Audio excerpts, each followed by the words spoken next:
I feel very dead and I look very dead. I haven't really slept that well this week. I went to sleep at 6 yesterday. Right now it's 11. I finished the book Master and Margarita. The premise of this book is devil visits Soviet Union Russia, causing chaos and exposing corruption. The novel starts with a conversation between chairman of Literature Society and a young poet Ivan Bezdomny. Bezdomny means homeless in Russian, and the chairman's name is Berlioz. Then we get introduced to a foreign consultant, Professor Volland, and he questions their beliefs and predicts Berlioz's death in great detail. Because both of the people were atheists, so Berlioz and Bezdomny. In USSR, atheism was something that was pushed on people. Volland predicts Berlioz's death. He said his head is going to be cut off by a Russian lady. And a few minutes later it happens. In my opinion, because of that, the book does a good job with grabbing your attention in the beginning. We later find out that Volland operates not by himself, but he has assistants, and one of the assistants is a black fat cat. This novel is a satire, and I think maybe that's why I didn't enjoy it that much. It was a little too bizarre for my liking, and I'm not a huge fan of satires in general. I think a lot of the times when I read classic books, I really have an urge to say what all the other people say. I love this book changed my mind, it's one of the classic ones, everyone has to read it. But I think I will try to be honest in my reviews. I personally didn't find this novel that interesting. There's some scenes that I enjoyed reading, but overall I don't think I'll ever read it again. My favorite scene was when Volland did the whole act in the theater, posed as a magician and did multiple tricks with people. I thought that was very entertaining because one of the tricks were giving people money and also dressing up women in those beautiful dresses with accessories. And later, I don't know if it was the same day, but a few hours later or a few days later, but then those dresses disappeared, so there's some woman naked running around on the streets. People's money would disappear. We get introduced to one of the main characters, Master, in the hospital where homeless ended up being after being traumatized by his friend's death and no one believing him. So Master was Ivan's hostile neighbor, and Margarita was his lover, who had a husband and a very wealthy life, but she was deeply unhappy and wanted to be with Master. She also was the biggest fan of his book. I think at one point, I personally thought that she would leave him just because of the book. So Master writes this novel that doesn't get published because of the literacy corruption, and he gets so depressed, he burns the manuscript. And when Margarita found out about it, I thought she was gonna end things right there, but she didn't. The novel that Master wrote was the story of crucifixion of Jesus Christ, and I wasn't really digging that part of the book. Funny enough, I've heard somewhere that Bulgakov also burned the original manuscript for Master and Margarita, and he needed like years and years to write it again, and Master and Margarita got published after his death. One of the other scenes that I enjoyed reading was Margarita's flight. So at one point she meets Azazel, which is one of the Volland assistants, and he gives her this cream. She puts on the cream, she gets naked, and she starts flying. She also becomes invisible. So she starts going to those corrupt people homes and like fucking shit up. I thought this scene of flying is fun. It's something that I would probably do if I had the ability, or it seems like some experience you'll have if you're gonna try shrooms. At the end, they both die, Master and Margarita. They go to hell, but hell is not really this torture, fire, being like eaten alive or something. It's just chilling and vibing. In my opinion, social commentary in this book was done not that well and was too in your face. I do know that it is a satire, and that's why I am saying that it's my personal opinion, because I know a lot of people really like classical satires. I'm just not a really big fan of it. Sometimes I did feel like this book is your For You page, just because every chapter there's something happening. Oh, and this, and there's a vampire, and there's a black cat, and there's a ball with dead people. It wasn't really my cup of tea. Overall, I would give this book, my personal opinion, 7. I finally finished reading Anna Karenina, which is kind of surprising, and that's the reason why I didn't really read a lot of books in February, because for the most February I was reading Anna Karenina. I did not expect this book to be that long. I picked it up when I was in Kazakhstan. My little sister, she had it and she said she really liked it. She thought it was maybe a little different from other Russian classic books. She gave me this book, Anna Karenina.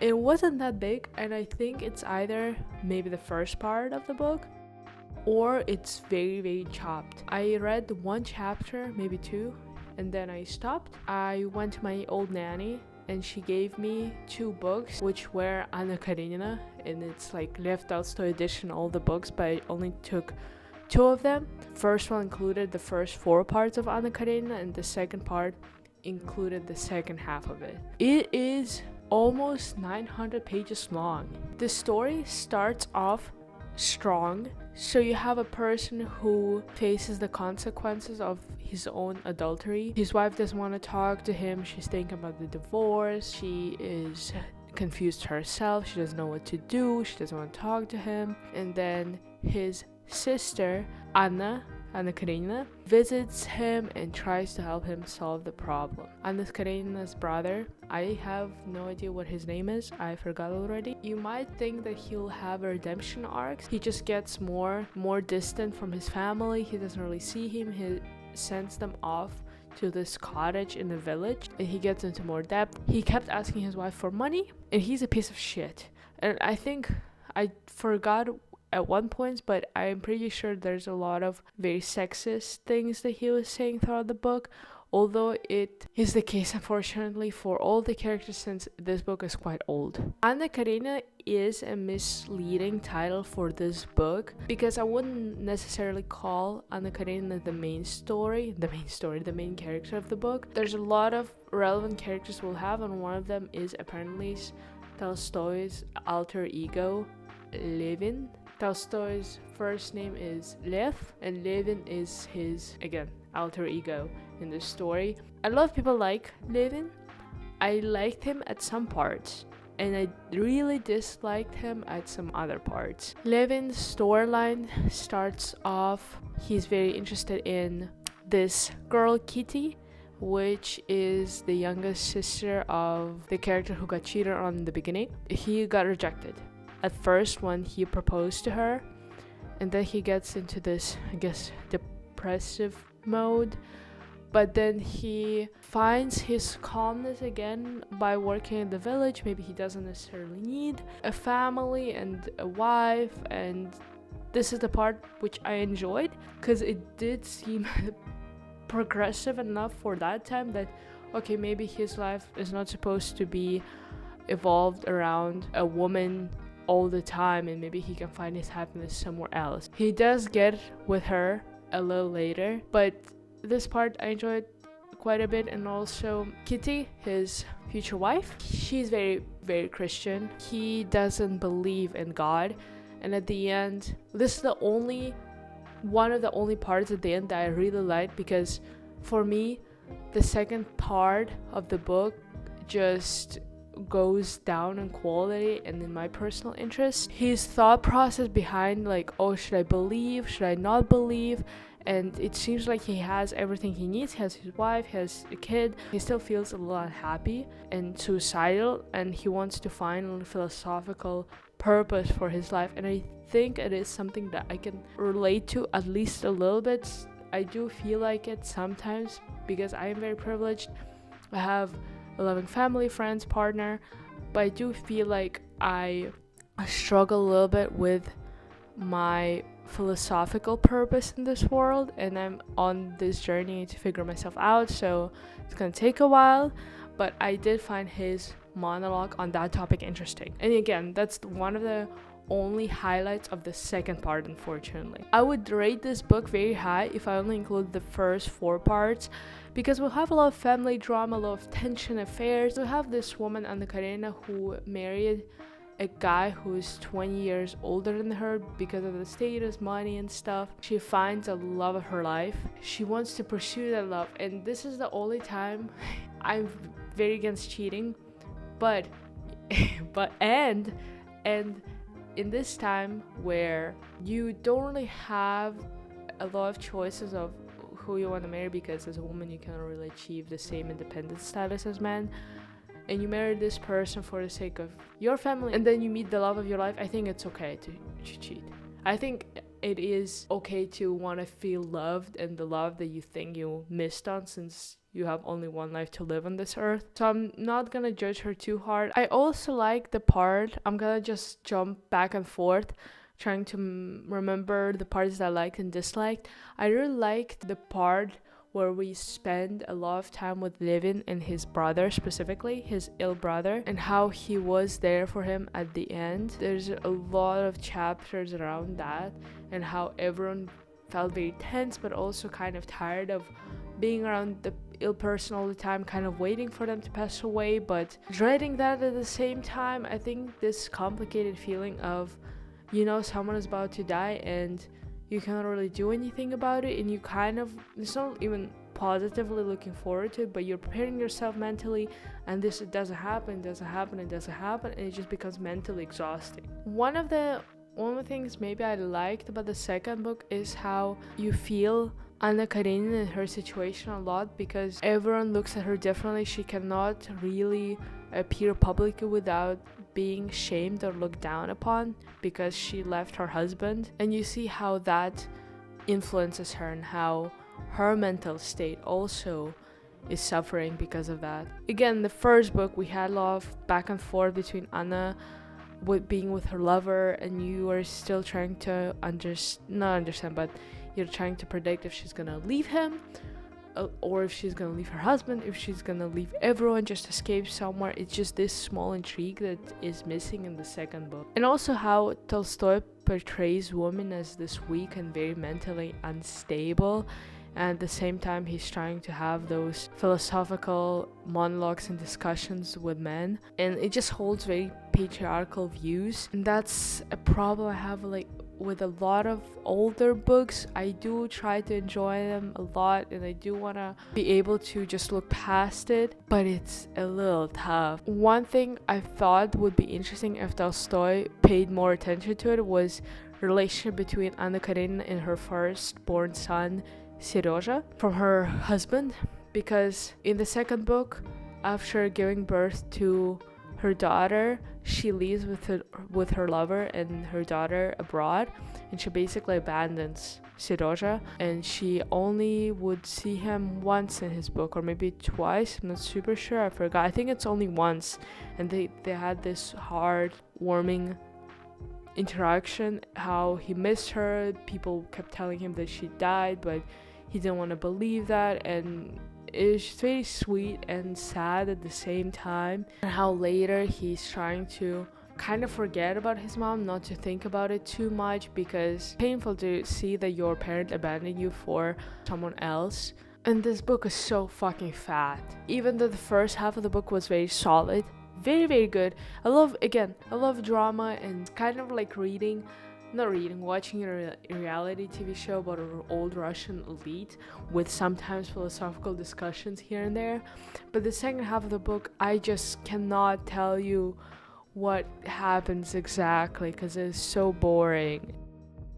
I've watched the movie The Silence of the Lambs. It is a psychological horror thriller film that was made in 1991, so it's pretty old. The movie was 2 hours long, but the pacing was really good, so the time went by real quick.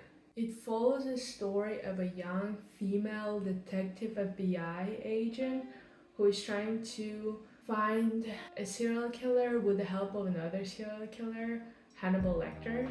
There's a lot of things I did like about the movie, even though it's old. I'm not really the type of person who likes to watch old movies, because a lot of them are outdated, or to me feels like outdated.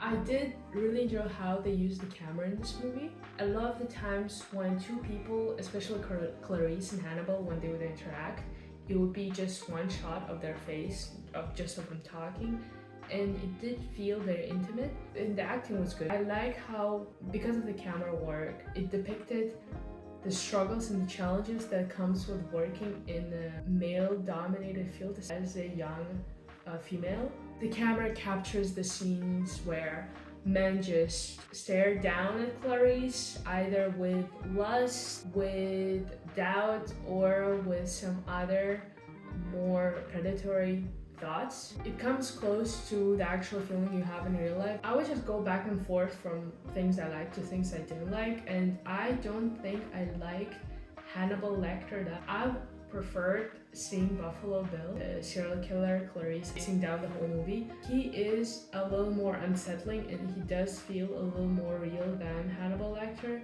because in some scenes, and I'll talk about it later, it does feel like he is just a superhuman. It's too unrealistic, and that's why it took me out of it just a little bit. So I want to get more backstory from Buffalo Bill. At the same time, I do know that with the mystery comes this stronger fear factor. Sometimes you're scared of something just because you don't know enough about it, and when you find out more, this thing becomes less scary than it was before. I did like symbolism in that movie. For example, when Clarice was talking to Hannibal, one of the childhood traumas she had was her dad dying, obviously, but then she was... Oh, okay. Well, this is a spoiler warning, just in case you want to see this movie, which I do recommend. I think it's a good movie. Don't watch this movie. So in one of the scenes, Clarice is telling Hannibal Lecter about her childhood trauma, where after her dad passed away, she moved in with her cousins at the ranch. And one time she woke up and she heard lambs screaming because they're being slaughtered. She is terrified. She tries to let them out and make them escape, but they don't know because they're so confused. So she carries this one lamb and she tries to get away. But obviously it's too heavy and then the police tracks her down and she comes back and the lamb did die after. And because of the trauma she had of not being able to save the lamb, that's why she's trying to save the victim that was abducted by Buffalo Bill so hard, because she wants to, I guess, rewrite the story in her head, which I've heard. Another example of that would be if you have abusive parents that didn't love you, you try to later in your life find someone who is similar to your parents and then you try to rewrite the story. At the end, she did end up saving the senator's daughter, and the senator's daughter walks out of the house with the dog of Buffalo Bill, and the dog is alive and safe, and that's supposed to be like symbolism of, okay, this time she actually did succeed in saving the life. Also, this movie passed the Bechdel test. I forgot how it's called, where two female characters talk to each other about something other than a male character. There weren't a lot of female characters in the movie. Obviously, the main character was Clarice. She was a girl, and she had a best friend, very attractive woman, who she talked to about the case. So that's why it passed. But obviously, I think all the other characters were male, other than that victim and the government. One thing they mentioned that all the victims are size 14, which I googled just to see how the person size 14 looks like. In the scene where Buffalo Bill abducts Senator's daughter, I don't think that she looks like she's size 14. And I don't know if they just didn't want to hire an actress who is bigger, but they made it sound like she was huge. In one of the scenes where Clarice is talking to Hannibal Lecter just to get more information from him, he asked her if the girl was big and Clarice agrees. She said yes. And I was so confused because to me, after watching the scene, the governor's daughter didn't look big at all. She looks average. And I think for the corpses, they did use someone who was a little bigger. At least that wasn't even close to the body that governor's daughter had. So that confused me a little bit. Just hire someone who's bigger. But yeah, that scene where Buffalo Bill abducts Senator's daughter was probably the scariest one. It feels very realistic. I think I've heard a lot of cases where guys, or not guys, just people would ask women to help with something and then they would kidnap them either in a truck, either asking them to help them with groceries to their partner or something. Overall, this movie is good. I'll give it 8 out of 10. Maybe 7.8. I think 7.8 sounds a little better in my head and more accurate. I have finished watching watching season 1 and the only season of Queen Charlotte, which is a spin-off of Bridgerton series on Netflix. I haven't watched the original show because I don't think it is my cup of tea vibes-wise, but I have seen one scene from Queen Charlotte that brought me to tears, so I decided to give it a try. It shows us the beginning of Charlotte's life as a queen, how she got married to the king, their first meeting, how things went after. And sometimes we would get the opposite of flashbacks, where they would show us the current time with Queen being older and other characters are also being older or dead. I'm not gonna do a recap of this show, but I will tell you things that I liked and disliked about it. If you do want to watch it, which I think I would recommend, you shouldn't watch this part of the video. And let me start with things I didn't really like and I didn't enjoy. It's Lady Danbury's story after her husband passed away, which might surprise some people, because I think Lady Danbury is a very beloved character from what I understand. I just think that it was a little too dragged after her husband passed away, thank God. She had a whole thing with the affair of Violet's father, and then that was okay. It wasn't really doing it for me because he's still much older than her and she's so beautiful, so gorgeous, breathtaking, and he was a man. Then she had, I guess, a small romance with Charlotte's brother. I forgot how he was called, Prince something, which was very boring, and they had no chemistry between them, which was intentional, maybe, I assume.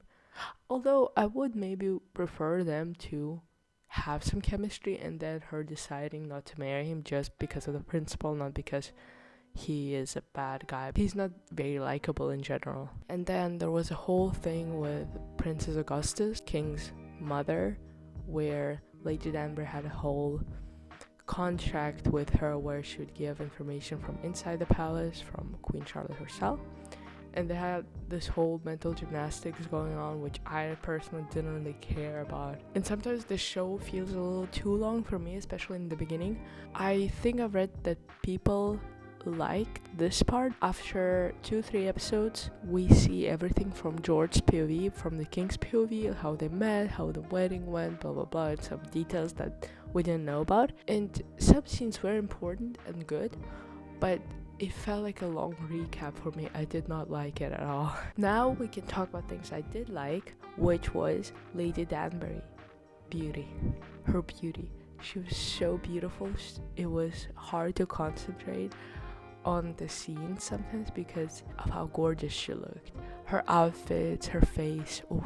And also, I guess the main couple in this show were Charlotte and George, King, and they had a lot of chemistry. And they're both very good looking, very attractive people. They had a lot of well-written dialogue.